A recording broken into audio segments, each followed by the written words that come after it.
Today I'm going to teach you how to make my chocolate chip cookies. It's pretty similar to like a Toll House recipe with a few changes. I've been switching things a little bit over the years. So the first thing is the fat that we're going to put in.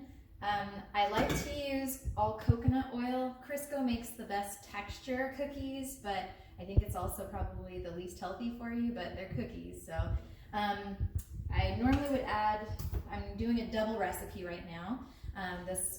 Doubling this recipe will make 5 dozen cookies, large cookies.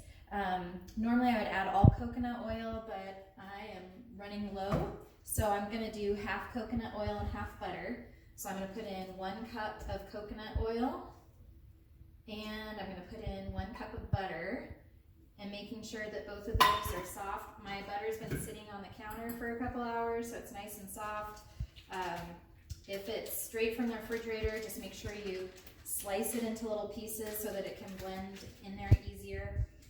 So again, I'm doing a double batch. So I've put in 2 cups of fat, 1 cup of butter, 1 cup of coconut oil. Then I'm gonna, in a single recipe, I would do 1 cup of brown sugar. So I'm gonna double that and put in 2. That's one thing that makes my recipe a little bit different, is it has a higher proportion of brown sugar than white sugar, just because I like the flavor of it. So we've got 2 cups of brown sugar. Then in a single recipe, you do half a cup of regular sugar, but I'm gonna put in a whole cup of regular sugar. And then we're gonna blend these things together first before we add the eggs and other ingredients. So here's my 1 cup of sugar. I'm gonna scoop it in and level it off. I'm gonna blend this up and I'll be right back. Okay, so I have the butter and sugar creamed together. I'm gonna put the eggs in. So I'm gonna crack those in there. You can mix them in one at a time, makes a little bit better texture, but for the sake of time, I'm just gonna put them all in there at once. Here's 1, 2. Again, this is a double batch. If you're making a single batch of this recipe, just use 2 eggs. I'm using 4. And then I'm gonna turn the mixer on again to make sure that the eggs are fully incorporated before I add the next ingredients. Okay, so the eggs now are fully mixed in.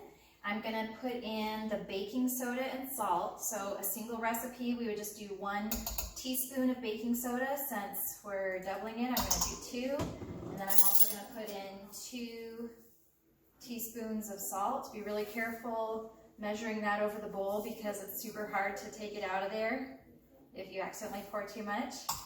Okay, and then normally at this point I would also add vanilla, but vanilla's been crazy expensive lately, so I just haven't been buying it, and the cookies still taste okay. So the last thing I'm gonna put in is the flour. This is something else that I do a little bit differently from a traditional recipe. I add a little bit extra flour because that helps the cookies hold their shape a little bit better. I'm gonna put in 5 cups because I'm doubling. If you're making a single recipe, just 2.5 cups of flour.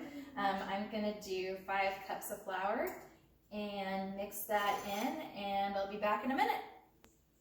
Okay, so my flour is mixed in. I'm gonna add my chocolate chips. Again, if you're making a single recipe, 1 bag of chocolate chips is fine.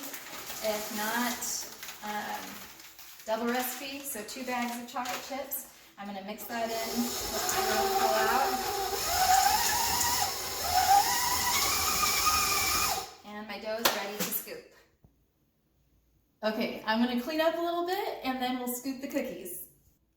Okay, so I'm gonna scoop the cookies now, but I'm not gonna spread them out because I wanna put them in the refrigerator first so that the dough can firm up a little bit. When you do that, the cookies will hold their shape better in the oven. So I have this cookie scoop that I really like. Again, if I were baking these right now, I would not put the cookies so close together. The cookie scoop really helps if you have one to keep them the same size so that they all bake evenly. I'm gonna scoop out the rest of these and put them in the refrigerator to chill for about half an hour. And while they're chilling, I'm gonna preheat the oven. Okay, so these have chilled in the refrigerator for a while. So I'm gonna take them and space them out. I usually do 12 per cookie sheet. One of my good friends, Marianne, taught me if you turn them upside down, they hold their shape even better. And so I'm gonna get these going and put them in the oven for 10 minutes at 350. And here's the finished product.